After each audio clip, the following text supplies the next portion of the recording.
itu dia tadi pemirsa, kecombrang ternyata banyak sekali manfaatnya dan bisa diolah dengan bermacam-macam ya. Bisa jadi sambal, bisa jadi tumisan, bisa juga dimasak bersama nasi goreng, Dokter Haikal. Betul banget. Dan saya suka sekali tuh sambal jambak kecombrang atau sambal cumi kecombrang. Wah, itu mantap banget rasanya.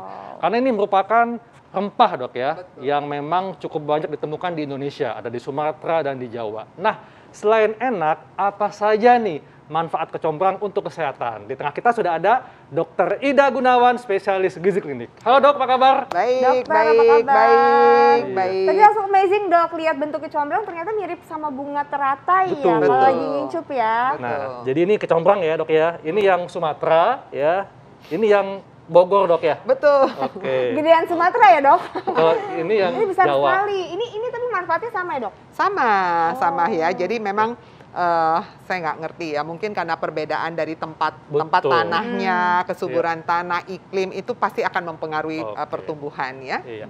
Dok, ini ada yang mengatakan Dok, jadi karena masyarakat itu suka sekali mengkonsumsi bahan-bahan alami ya. Betul. Contohnya kecombrang ini. Betul. Jadi ada yang mengatakan kalau kecombrang ini dapat mencegah kanker. Fakta atau mitos Dok? Ya ini sebetulnya fakta ya. Fakta. Tapi saya harus jelaskan dulu. Penelitian kecombrang ini luar biasa banyaknya karena ini kan adalah herbal untuk orang-orang di daerah Asia. Ternyata ini adalah produk asli Indonesia, baru tahu ya. Aslinya dari mana? Kalimantan. Oh, jadi memang dari Kalimantan. Iya, dari Kalimantan, kemudian tersebar di hampir seluruh daerah di Indonesia, mulai dari Sumatera sampai ke ujung sana ya. Jadi memang luar biasa ini. Oleh karena itu sebagai orang Indonesia kita harus wajib tahu apa ini kecombrang ya. Betul banget. Dalam penelitian kecombrang ini luar biasa banyaknya, termasuk penelitian pada sel kultur. Nah, dokter Haikal pasti tahu ya. Kalau penelitian kedokteran itu ada tahapnya, nggak bisa langsung kasihkan ke orang tuh nggak bisa. Ada penelitian pada sel dulu, kemudian nanti pada hewan coba, baru pada manusia. Jadi ada tahapannya. Penelitiannya membuktikan bahwa ekstrak dari bunga ini, kembangnya kecombrang, ini tinggi akan antioksidan. Namanya golongan flavonoid, ada juga golongan fenol, quercetin, dan sebagainya, serta fitokimia.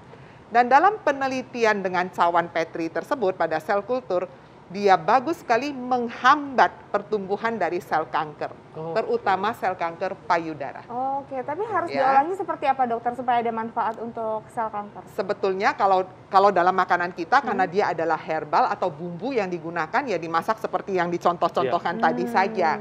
Cuman pertanyaannya, berapa dosis yang bisa dipakai kalau buat manusia?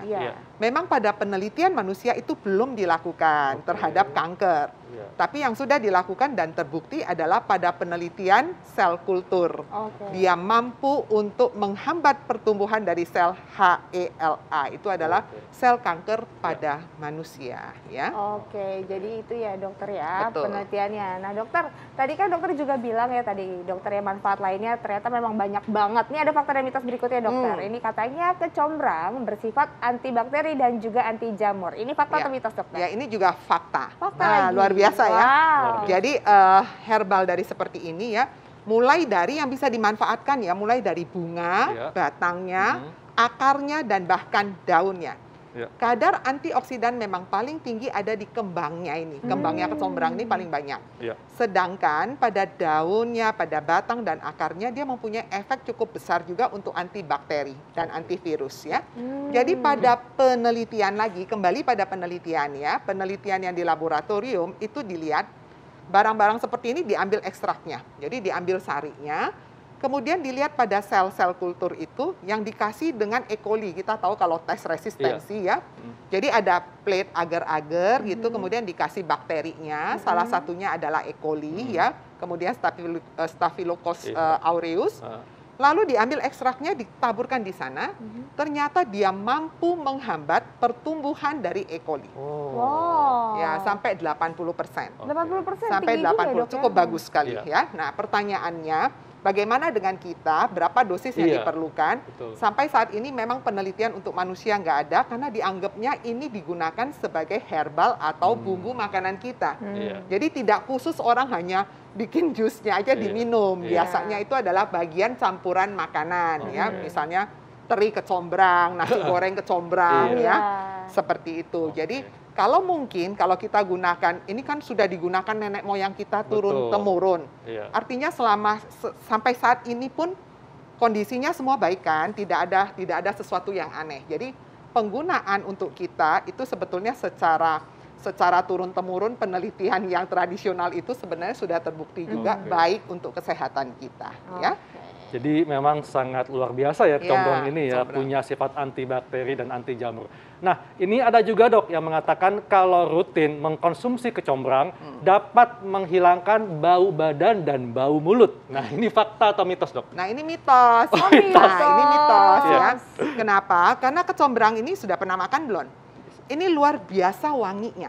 Jadi kalau nanti dipotong-potong, dia mempunyai wangi yang spesifik sekali ya. Wangi kecombrang. Kalau saya suka sekali dengan kecombrang. Jadi karena wanginya itu sehingga membuat mulut itu menjadi sepertinya bau mulut itu akan ketutup seperti itu. Jadi orang mengatakan karena dia mempunyai wangi yang khusus, seperti Anda minum mint itu loh, air mint, daun mint ya. Nah kalau daun mint kan wanginya pedas gitu ya. Kalau ini khusus banget wanginya. Maka dianggap oleh orang awam bahwa dia mampu menutup bau-bau atau rasa yang tidak enak. Padahal dalam penelitian belum ada buktinya. Ya. Padahal enggak ya dokter ya? Ya.